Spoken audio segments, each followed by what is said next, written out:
Kahit bumabagyo na. Ang malakas na ulan at hagupit ng hanging dala ng bagyong Christine, ramdam na ramdam sa Marikina River Banks pasado alas 11 kagabi. Itinaas agad sa second alarm ang Marikina River makarang umabot sa 16.8 meters ang level nito. Ang tubig pumasok sa mga commercial establishments sa tabing ilog.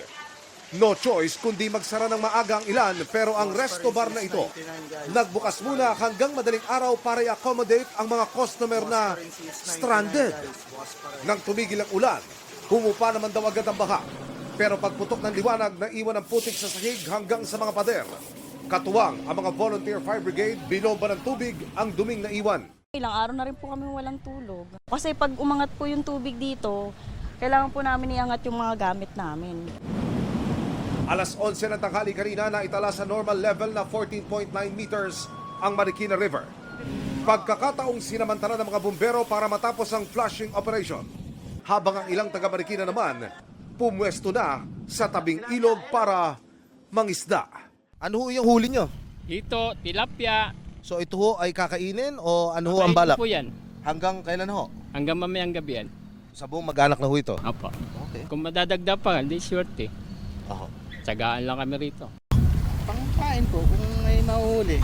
Oho. Kung wala, di wala rin. Ano lang, libangan lang din po. Malakas na ulan at hangin din ang naranasan sa Quezon City kagabi. Sa barangay Tatalon, umabot pa hanggang baywang ang tubig. Kaya may mga residenteng kinailangang magbangka. Pag umulan, alam naman namin kalakaran, mabaha. Alam namin kung mag-evacuate, alam namin yung gagawin. Parang nasanay na, parang naging normal na po sa amin. Nakakapagod ilang araw.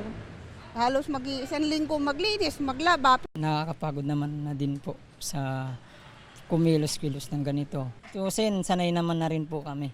Nakapagsimula na rin maglinis ng kanilang bahay ang mga residente habang idineklara naman ang lokal na pamahalaan ng state of calamity sa lungsod.